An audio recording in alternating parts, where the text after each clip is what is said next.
Hello and welcome to Basic Folk, where we have honest conversations with folk musicians. I'm Cindy House. Thank you so much for joining me. Oh, there's so much going on everywhere. I'm sure there's so much going on in your life right now. It is the holiday season, so ... a lot of madness. Also, I wanted to say that if you are looking for the perfect holiday gift, check out cindyhouse.net. There are basic folk beanies available in brand new colors. These beanies are hand knit by my mom. Mom House is what we call her, and they are available at our website, cindyhouse.net. We debuted them at Club Passim at our Basic Folk Live event recently. They sold like hotcakes. She is knitting away, and you can find more information at cindyhouse.net. That is also where you can sign up for the email list. All right, today on the podcast, Berklee College, who is a Georgia native that was raised in the Atlanta music community via Eddie's Attic. Rebecca attended Berklee College of Music and spent time in the Boston music community before settling in Austin, Texas. She also had the unique experience of being a part of the very first season of The Voice. Ever heard of it? She was part of Adam Levine's team and appeared on the show for a couple of episodes and before she exited in a way that she feels extremely comfortable with. Since then, she has built up her career in a very unique and authentic way. And we talk about how she is a musician who really values community and feedback, as well as her never-ending quest to spread kindness in an authentic and meaningful way. I'm very pleased to introduce you to Berklee College, an extremely talented and open-hearted human and musician. I hope you enjoy our conversation. We're going to hear a song from her album 2019's Give Up Your Ghost from Berklee College. The first track from the album we're going to hear a clip of called Growing Up, and we'll get to our conversation with Berklee College on Basic Folk. Babe, I really hate to be the one to break the news. You're gonna wanna play, but we don't get to make the rules. Gotta learn how to roll, take it punch by punch, get down and back up 100 times before lunch. Growing up, growing old, getting over it, feeling small, feeling big, getting used to it. Breathing in, breathing out, feel the weight of the world at your feet. Growing up, growing old, getting over it. I'm growing up, growing old, getting over it.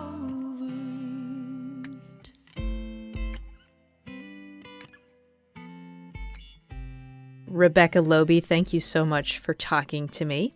Thank you for talking to me. You were born in Arlington, Virginia, right? And you lived there until you were 8 years old.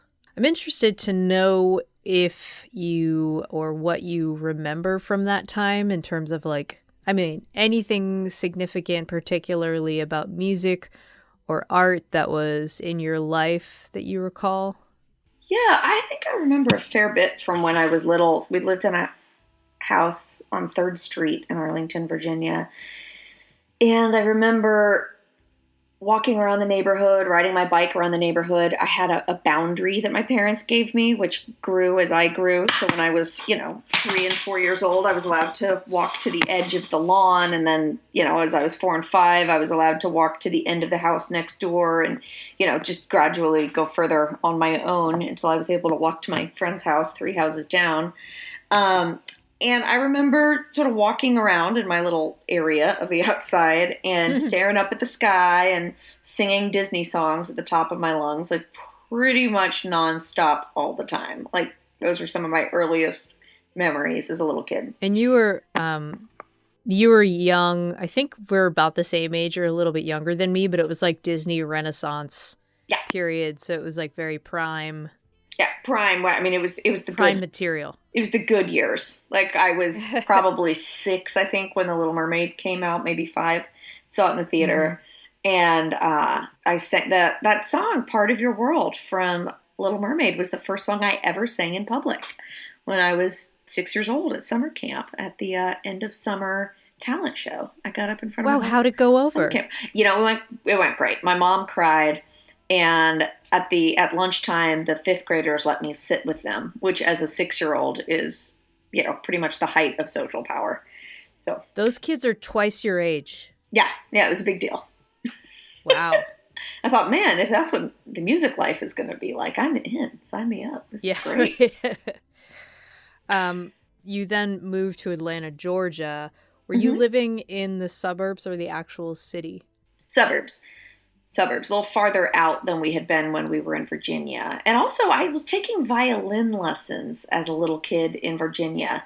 And I remembered moving down to Georgia, and the new violin teacher we got was more bluegrass based, which now I think sounds rad. But as an 8-year-old, I wasn't super into bluegrass, and I was disappointed by the shift in style. I don't know why. I just wanted to play Suzuki violin songs.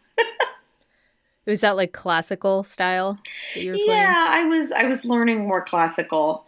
I think it was more just about me being resistant to moving to Georgia in general. Like as a third grader, it was a sort of abrupt change.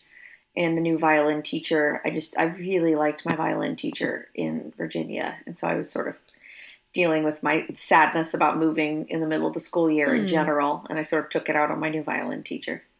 So in terms of going back to that comment you made about being sad about moving and then taking it out on your violin teacher, in terms of like thinking about that that move, how do you recognize that like that huge change in your life made you a more resilient kid?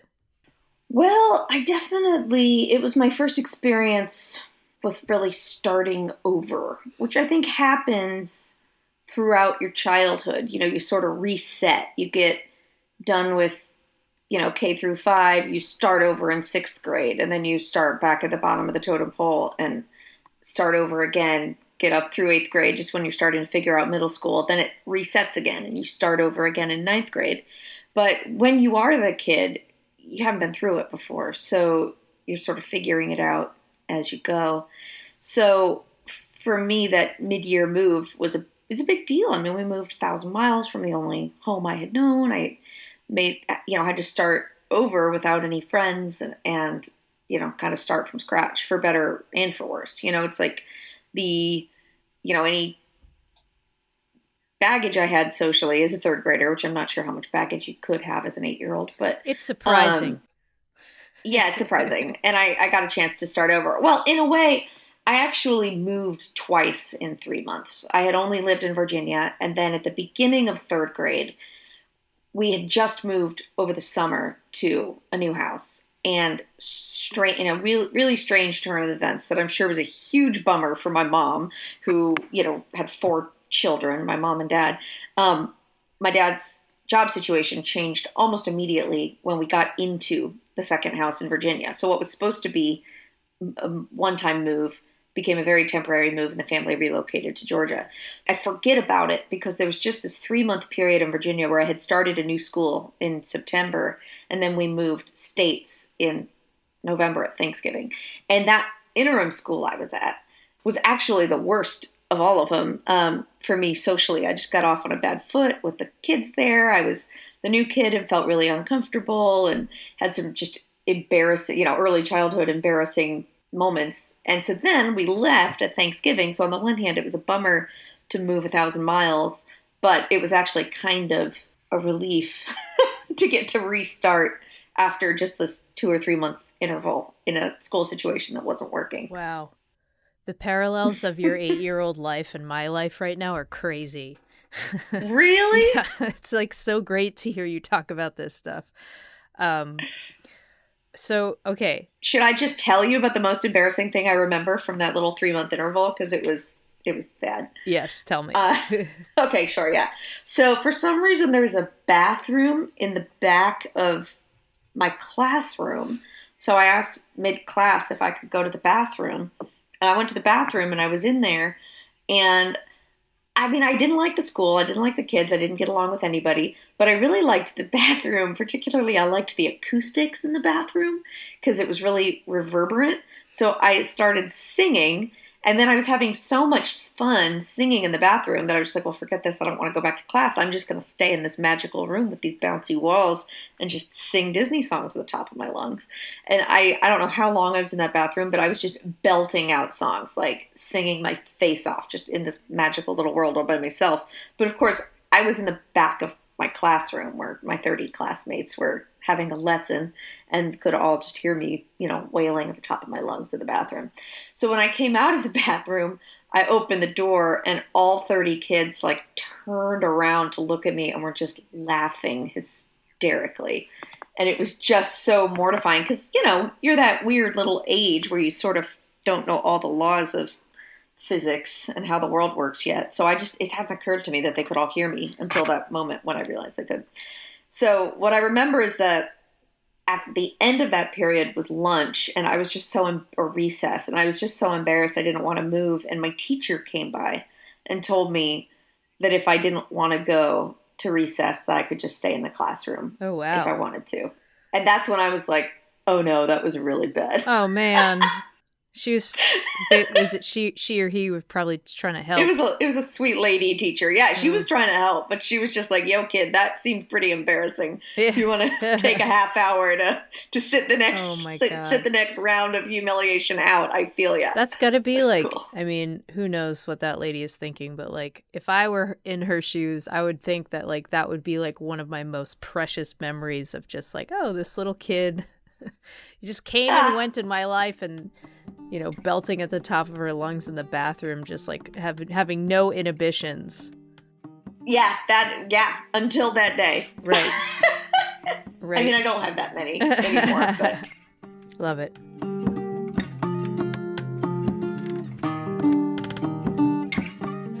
Rebecca, can we talk about your wrestling career? Oh, short-lived, but yes, it was something. Yeah, when I was in ninth grade, one of the first days of ninth grade, this girl in my geography class said, "Hey, there are no girls on the wrestling team. We should join the wrestling team." And me and a few other girls were like, "Yeah." She was like, "They say girls can't be on the wrestling team, but we're allowed to, and we should do it." And we were like, "Yeah." So she said, "Cool, I'll see you at practice tomorrow at 4. And we were like, "Yeah." And then I showed up, and none of the other girls did. So I was there all by myself with a bunch of dudes who were not psyched that I was on the team. And I actually made really good friends with one guy who was sort of a misfit on the team. His father and brother were like all-state wrestlers, and he had no interest or passion for it, but was being kind of forced by this family legacy to do it. So he and I were like a good match. And we really tried, and I actually really enjoyed a lot of aspects of it. I had never been involved in a school sport before. And, being part of the team, staying after school for, hours of workouts, learning a whole new skill. It's something that I know about myself as an adult is that I love subcultures. It's something I love about touring is that I'll be on the road minding my own business, and next thing you know, I'm at some 4th of July party in rural Arkansas, and it's a group of people who have been getting together every 4th of July for 30 years, and the same lady makes the potato salad, and the same guy brings the brownies, and, they have a jam circle, and they have all of this culture to it, and I love that. It's like picking up a rock and peering under it and seeing this whole like bustling village of activity under there. And then you put the rock back down and move along. So I sort of peered under the rock of the high school wrestling team for about 4 months as a teenager. And I really enjoyed it. Your dad started taking you to Eddie's Attic to play at the Monday night open mic. Can you talk about the significance of that venue and what playing those open mics meant to you at the time? Yeah, definitely. Well, so where Eddie's Attic fits historically is that it was created in the early 90s, I believe as a collaborative venture of this guy named Eddie Owen, who had been managing a bar that had a good music program called Trackside. And I think that the Indigo Girls had just started to get big, and they had come out of the Decatur music scene, and they were either silent partners or somehow involved in launching Eddie's Attic.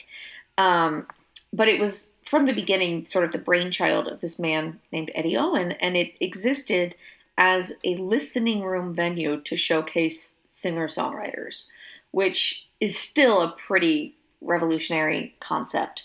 But back then, when I think a lot of live music was, especially on like a smaller local level, was mostly bar bands and, louder, and it was hard to find a room that had a reverence for the written song. Mm-hmm. And that's the space that this venue carved out. And it's not giant, holds 150 people max. And they started hosting a Monday night open mic, which is legendary. The open mic is incredible. A lot of open mics around the country have adopted this format. The format of it is that 15 songwriters each put $5 into the hat, and they each play 2 songs. And at the end of the night, there are anonymous judges who pick 3 finalists, and the 3 finalists then get back up and perform a song, and the judges pick a winner, and the winner wins $60, which is what all of the songwriters competing have put in the hat, and gets a spot in a semi-annual shootout. And the semi-annual shootout happens twice a year, where all of the weekly winners who can come back and compete for $1,000 prize, and fame and glory, time to recording studio, whatever prizes have been donated. And the fact that it is a listening room that is dedicated to singer-songwriters, and that the owner, Eddie, was there every week, and that there was a cash prize, meant that regionally touring songwriters who had nothing better to do on a Monday night would come just basically for a shot at winning the money and a chance to audition for the owner. Mm-hmm. I mean, what better way is there to get your first gig than to actually go and perform in person? And what that meant for local songwriters is that you got exposed to a much higher level of talent than most open mics had. And the fact that there was cash prize at the end of the night meant that everyone stuck around. Like a lot of open mics, people come, they play their 2 songs, and they leave, which is sort of depressing and sad. Mm-hmm. But everyone was motivated to hang in there till the end of the night. And then once you're there for the finals, you might as well listen to who won. And there was just like a higher level of like camaraderie and sort of people, networking and getting to know each other there. I mean, I met a lot of important friends and collaborators. The person who engineered, my first big record, Mystery Prize, I met just hanging out at the Monday night open mic at Eddie's Attic. Anyhow, when I was 15 and starting to show an interest in songwriting, my dad, he was a lawyer downtown, and he heard from, some other buddies at work, like, oh, where songwriters go and hang out is this place, Eddie's Attic in Decatur. And my dad took me there, and it was so exciting and fun because I got to, and we just went to listen the first time, but I got to hear all of these great songwriters and stay out, have a night out on the town with my dad and stay out past 10 on a school night. It was all very exciting for a lot of reasons. And then I signed up, and, you had to sign up like weeks in advance to get a spot. It was pretty competitive, and I went back a few weeks later and performed, my 2 best songs that I had, I was in 10th grade. They were not very good. And I would go back as often as I could, and every time I went, I would come home so inspired, and I would stay up all night writing, and my songs would get just better every time because I'm being exposed to better songwriting. And yeah, it was a hugely, hugely formative part of my adolescence, at the beginning of my songwriting life. And then, of course, I grew up and moved to other cities, and I'd always look for the Eddie's Attic, but I realized later that, it's a pretty unique place. Yeah, for sure. I think I first heard of it when I was in college in Boston, so it definitely has a great reputation of fostering a music community. You attended Berklee College of Music, where you studied recording engineering. What made you want to focus on recording?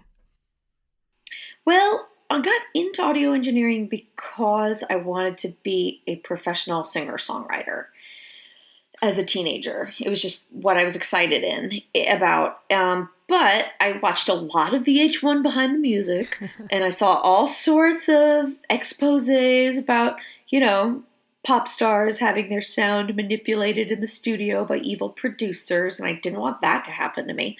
I wanted to learn what all those knobs did.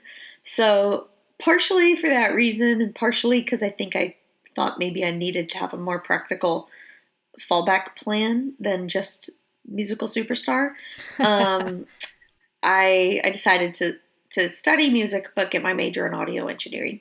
And then as an audio engineering student, I loved it. I became really passionate about it, to the extent that when I was in school for a little while, I thought that's what I was going to pursue full time. And then right before I graduated, one of my engineering mentors asked me what I was going to do when I graduated. And I told him that I was thinking about moving to LA and becoming an assistant engineer and trying to work my way up the engineering ladder. And he said, yeah, I mean, you could do that, but I've always thought you'd be happier doing something more creative. And I realized, like, oh my God, that guy's right. I do want to be an engineer. So yeah, then I still worked as an engineer when I was fresh out of school, but it sort of rekindled my love of music and songwriting and creativity. And I had been, writing songs all through college, just sort of secretly keeping them to myself. But I used my first job at a recording studio to demo my earliest songs, and those demos became my first record. And once I had a record, I started touring. Another teacher of mine was like, look, you can always come back to audio engineering, but being a touring singer-songwriter is kind of a young person's game. So when you're young and fresh out of school, like, give it a try now, see if you like it. And if you don't, you can come back to engineering, which was also sort of sound advice, I thought. I mean, if you're working on your 15 or 20-year plan, being like a record producer is a perfect way. I mean, if you're sick of the road, it's a perfect way to transition off the road. Okay, so you moved from Boston back to Georgia for a little bit and then to Austin, Texas. Tell me what drew you to Austin. Well, I had been touring for a few years. I first came to Austin for South by Southwest in 2006, and I loved it immediately. I didn't necessarily see myself living here then, but I really enjoyed the city. And then I came back in 2008 as a finalist at the Kerrville Folk Festival songwriting competition. And I had heard about this festival from a lot of different people. Again, it's an atmosphere that is catered to songwriting. It's a festival that calls itself a songwriting festival, not a music festival, and celebrates songwriters, which is an interesting and sort of different approach, I think, for a festival to take. And I came and I stayed for 18 days. I volunteered on the recording crew, put my recording background to work. Oh man, I bet they loved you. Yeah. Yeah, by the end of the festival, they had made me a crew leader on the thing, which as a sort of type A joiner person, I was like, hooray, I get to do more volunteer work for free. Great. Get to work on vacation. I was actually like so psyched about it. And I was on the recording crew for several years. And then I didn't win the competition that year, but I made like hundreds of friends at this festival. So the following year, 2008 and 2009, I continued touring, and all around the country, everywhere I went, I was sort of reuniting with friends I had made at the festival the previous summer. And of course, I applied for the songwriting competition again and went back to the festival again the next year. I got into the competition the second year in a row and stayed at the festival for another 18 days. And by the end of that second year, I mean, I just had so many friends like saying, move to Austin. And I kept, I was like, I don't know. I mean, I wasn't sure. But then my apartment was sublet in Georgia because I was touring so much that it didn't make sense in my mind to pay for an apartment. And I kept coming back over the next like 6 months or so to Austin and staying with friends in between every tour. I would just, rather than go home to Georgia, even after my sublet ended and I was paying rent on my apartment there again, I'd still spend most of my free time coming back to Austin, play gigs in Austin, staying with friends, making up excuses to be here, until finally about in like November of that year, I was in my bedroom in Atlanta for the first time in months. And I looked around and realized, I don't live here anymore. I moved to Austin. and I just gave notice to my best friend, who was my landlord, the next day, and packed up my stuff and officially moved to Austin. That's great. Wow.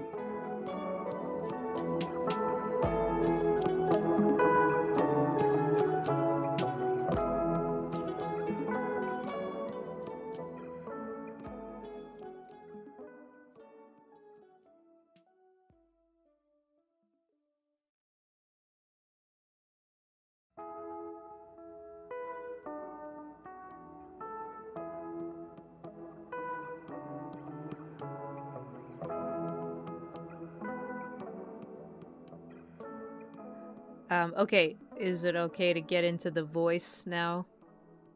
This is The Voice! That's right. Yeah, let's do it. How did The Voice approach you? I got an email from my website from a woman who had heard my CD and liked it, and she asked if I'd like to come to a private audition. It was the first season, so there weren't a ton of people auditioning in general, but they had, an open call audition, and then they invited me, so I got like a scheduled time in the middle of all these open calls. So I went. The interesting thing too is that she asked, I had links on my website of like friends. Like, if you like me, you'll probably love these 25 other songwriters. Right. And the woman who had heard my CD went to my website and then checked out a bunch of the people I had linked to and asked if like 10 of my friends and I would like to audition. So I asked all of those friends, and about half of them were interested. So I set up auditions for all of us. Oh, wow. Did you get a finder's fee? No. How did you select Nirvana's Come As You Are as your audition piece? It's not a very glamorous story. There was a long list of approved songs that they wanted us to rank in order of preference. They were like songs that had been cleared legally and cleared by the music supervisor team. And this was before the audition process was totally done. I'd already gotten a call back to go to LA, but it wasn't for sure that I'd actually be on the show. And they said, take this list of 100 songs, rank your top 50 in order of preference. And most of the songs I did not care for. So anything I knew and I liked automatically went in the top 10. And Come As You Are was one of them. I think I ranked it as maybe my 6th choice. And I think that, then they do a match where they, take, match different songs to different singers. And I think that Come As You Are seemed like such a unexpected choice for them, that was one of the 2 songs that they assigned me to do for my final callback audition. Mm-hmm. And then I remember getting that assignment and I was like, oh shit, now I have to figure out how to perform this. Like, I'd never done it before. So I really vividly remember sitting on the kitchen of my dad's house, on the floor in the kitchen with my guitar in my lap, like scrolling through the internet, looking up chords to Come As You Are and like trying to figure out an arrangement for it that I could live with. And that made it fun for me to sing, and that felt, respectful to the original, but also put my own spin on it. And because I'm not going to sing it the way Kurt Cobain does. Like, he nails it. No one needs to hear me imitating Kurt Cobain. So yeah, that's how that came to be. I found this quote from you about your performance, about, you said, my first 90-second performance terrified me so much that my whole body shook the entire time. Later I realized that what scared me so much was that I was there specifically to be judged. The experience illustrated to me with crystalline clarity the difference between being judged and making a living as a touring singer-songwriter. Can you talk a little bit more about that realization and what it meant for you as a professional musician? Yeah, definitely. It's so weird because there's no significantly terrible consequence to doing badly on a show like that or to not advancing to the next round. But I was so scared in that moment. And it was completely disproportionate to like reality of what would happen. The adrenaline was so intense. And, I was so scared during that performance that you would have thought that if I didn't get picked, that like a trap door would have opened into the floor and I would have gotten sucked into a pit of flames. Right. But in reality, I actually had my first tour in Europe booked. My Record Mystery Prize that came out in 2010 had gotten picked up for a record deal in Europe, and the label had booked a 3-week really good tour of the Netherlands and Germany, and it was my first time ever to perform over there, and I'd spent a year getting that all set up. I was really excited about it, and that tour started 3 days after my blind audition. So if I hadn't made it in the blind audition, I would have just caught a flight to Amsterdam and gone on tour in Europe for 3 weeks. Like, I had an excellent plan B. And instead, so it was, I knew it was kind of win-win. It was like I'd either get picked for the show and then go through whatever experience the show was going to give me, or I wouldn't get picked for the show and I'd go on tour in Europe. And I already was making a living as a singer-songwriter. Like, things were going to be fine either way. Yet, I was still so scared. And it was many months, maybe even years later, that I was able to really articulate the quote you just read, which was like, oh, what was so scary about it is that it was a purely judgment-based experience. Mm-hmm. And, when I'm up on stage performing for an audience of 150 people at Eddie's Attic, they are not there to judge me. They are there to share a creative experience with me. And if I make a little mistake, if I make 10 little mistakes, it's fine. Like, we're all on the same team. Like, they're not there to judge. And that was such a liberating discovery. And it remains the best thing about doing the show for me, was having that difference illustrated so clearly for me. Because I probably would have gotten there eventually. I think that I see that level of comfort and confidence in a lot of seasoned performers. People have been doing it for decades, but it probably would have taken me a while to reach that conclusion on my own without, the show sort of fast forwarding me to that realization. Well, you seem like you're a musician and a person who really values community and connection, especially within your musical community. Can you talk about why you value that and how you stay connected to your community? Yeah, definitely. It's hard and it requires really specific effort. And I'm sure that's true for everyone, but doing what I do, I'm on the road 150 to 200 days a year. And a lot of the times I don't get to see other musicians in the course of my touring because of the math of it. It's like we all have to be at separate venues playing shows to our, playing to our own ticketed audiences in order to make a living doing this. And so there's not a lot of opportunity to socialize with other musicians unless you really make an effort to make time for it. And the things that I do to make sure I'm connecting with other musicians include going to conferences and festivals and events where, I know that my musical brethren will be hanging out. So that's things like Folk Alliance or maybe NERFA or SURFA, which are like the regional versions of the Folk Alliance conference. Making sure to go to South by Southwest, occasionally hosting events at South by or at Folk Alliance that I can then, invite other musicians to participate in and create opportunities for people. In my hometown of Austin, I went for several years where I was hosting a songwriter event on Monday nights, modeled after the Monday night songwriter hang of Jack Hardy, who was a folk singer in New York, who, he hosted singer-songwriters at his house every Monday for pasta dinner. Yeah, for pasta dinner, exactly. And they would, socialize for about an hour and then all circle up and play their newest songs and give each other sort of gentle, or sometimes not so gentle, feedback on the new songs. And Jack did that every Monday for 30 years.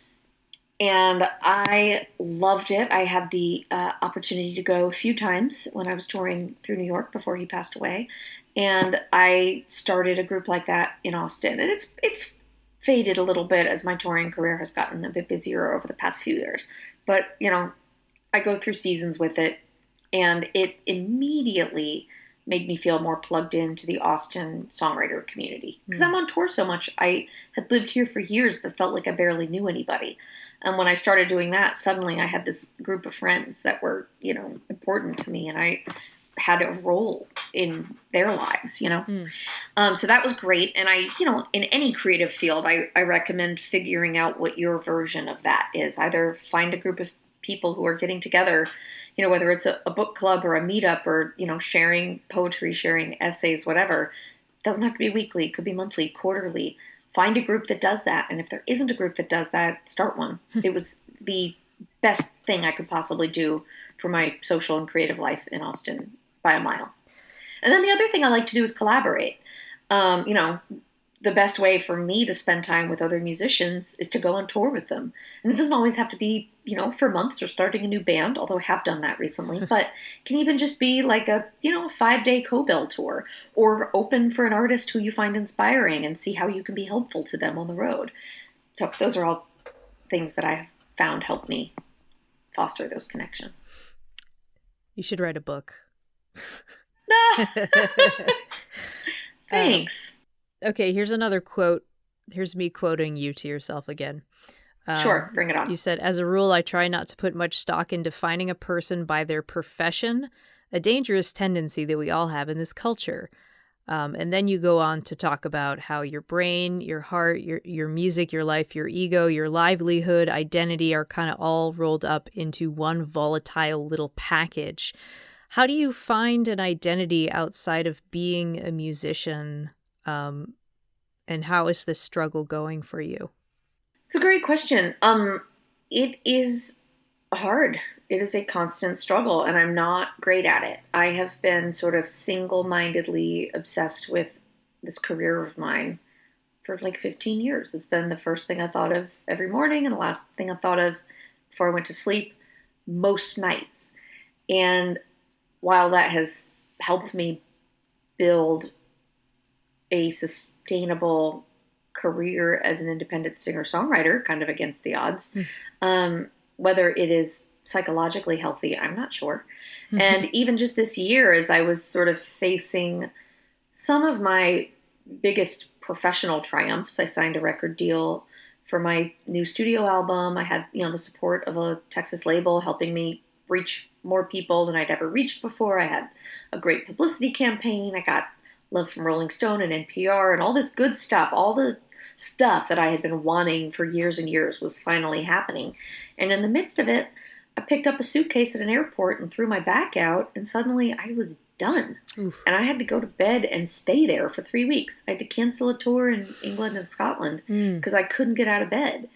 And then I, you know, gradually kind of did a bunch of physical therapy, came back from that, you know, worked very closely with a doctor, got a lot of, you know, deep tissue massage and like MRIs, and got cleared to start moving again. And then almost immediately, in about a month later, started having these weird, like, kind of bug bite looking things on my shoulder that I realized were hives. And I'm still battling.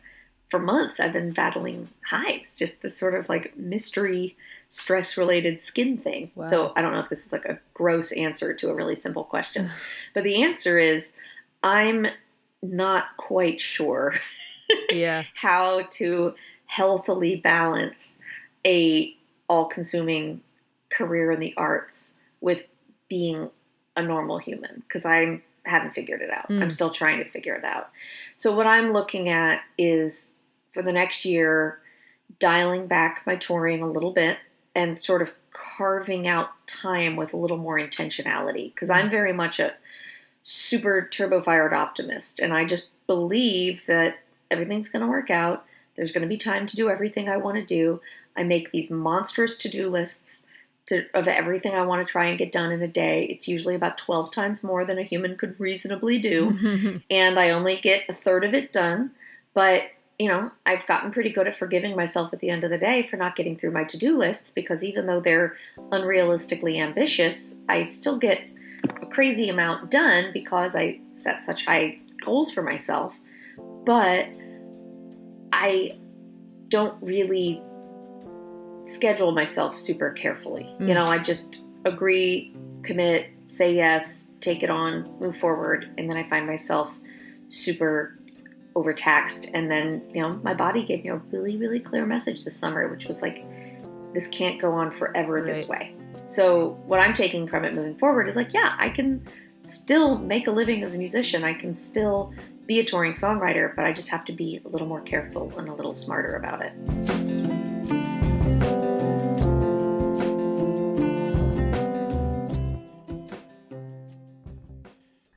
The new album, Give Up Your Ghosts. I love that you have a mission statement for the album. It's one of the lines on the record. Give up all your ghosts, at least the ones you love the most. They're never holding you as close as you are holding them, which, man, oh God, so true.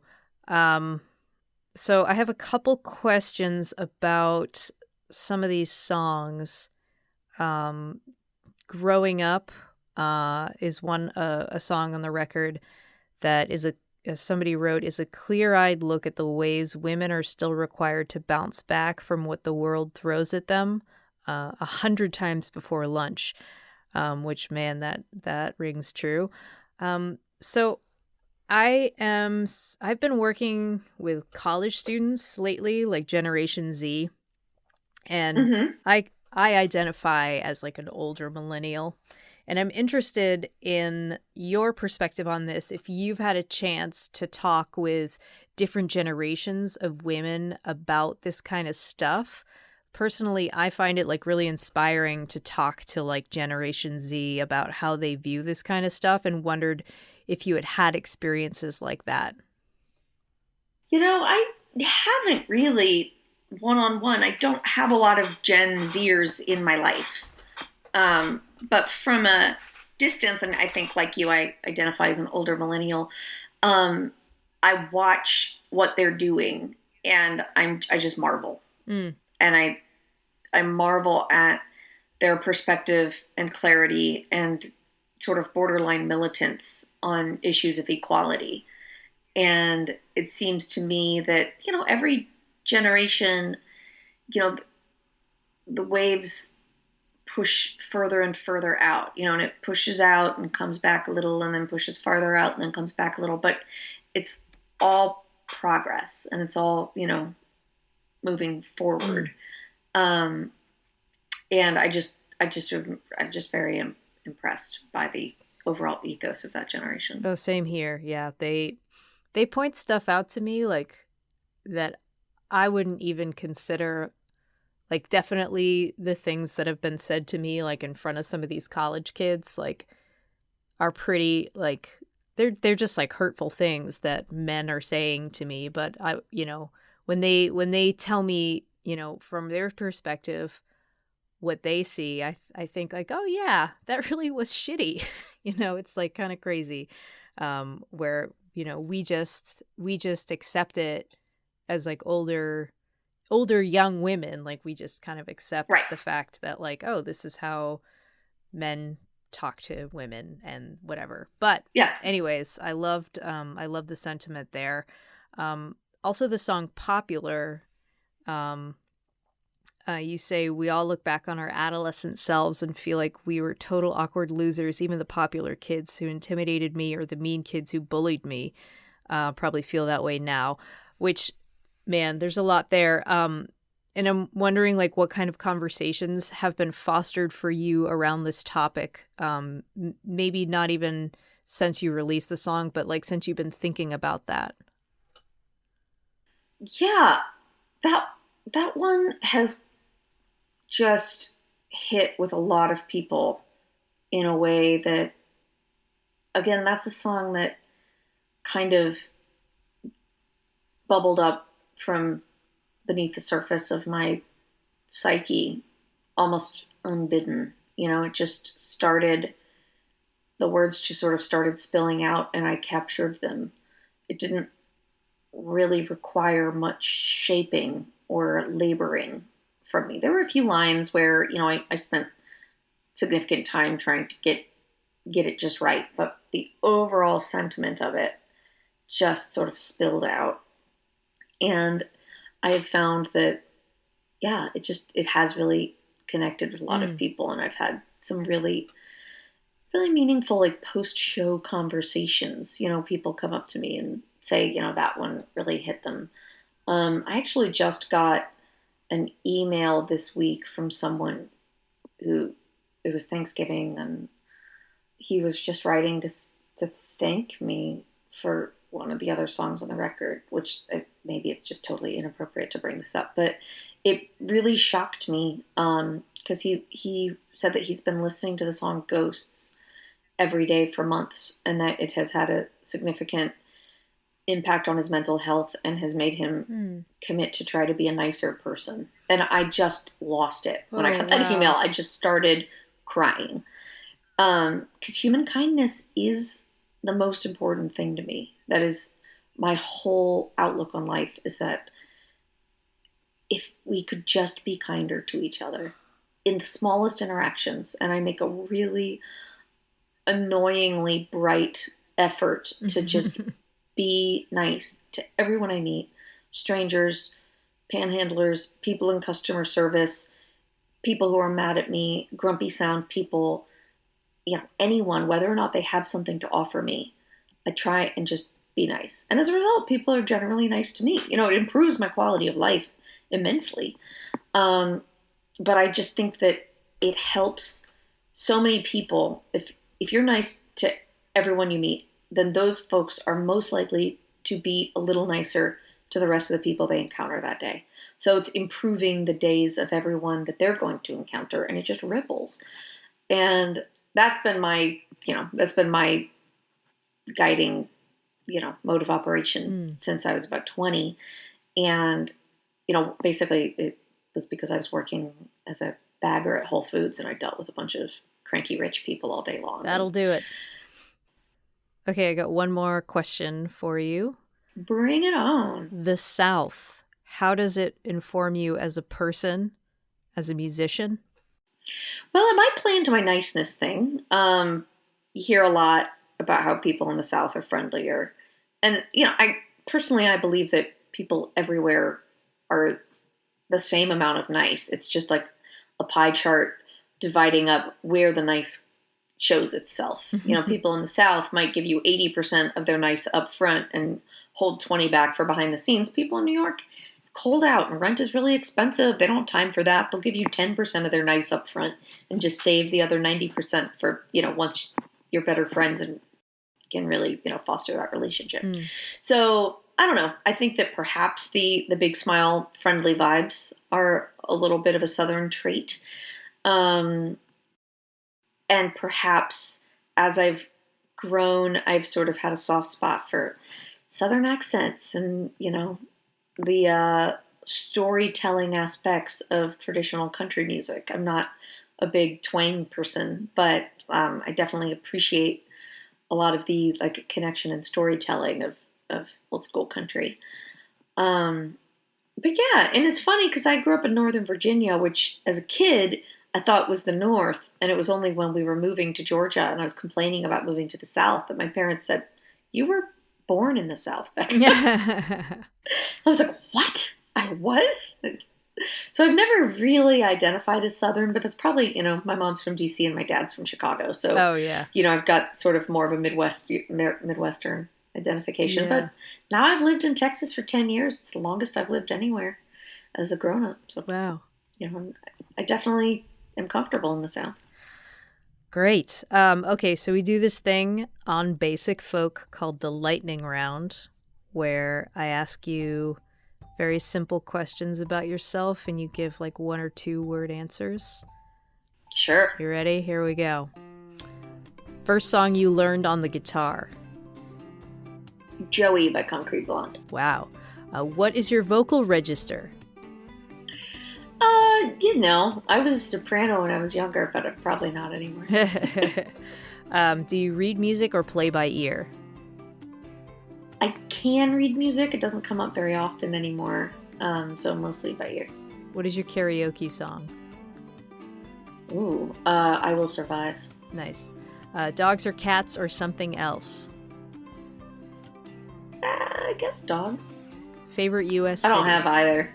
I can't keep a plant alive. Favorite U.S. city? Ooh, that is a hard call. That is a really hard call. It changes day to day, but I would say right now it's a toss-up between good old New York City and Eureka Springs, Arkansas. Wow. Favorite teacher? Suzanne Shull. She was my middle school music teacher. Nice. First album you bought with your own money?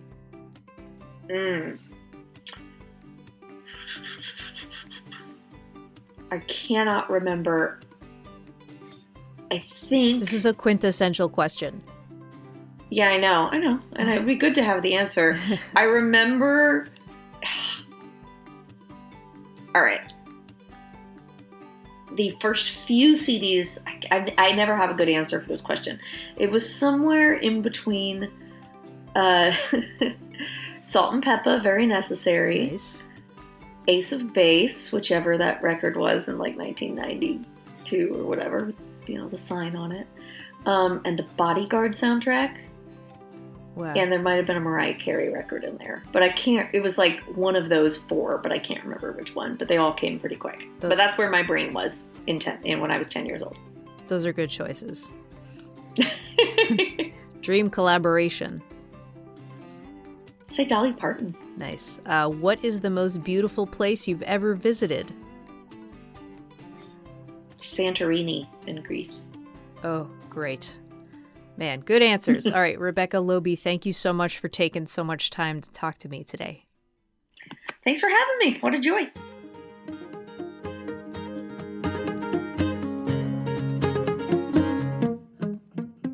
Basic Folk is produced by Laura McCarthy with support from Lindsay Myers, who is our business manager, Adam Corey, as well as Alex Stanton from Townspeople, who does our music here on Basic Folk. I'm Cindy Howes, and I produce this podcast. Hope you enjoyed it. More information is found at my website, cindyhowes.net, and we will see you next week. All right. Bye.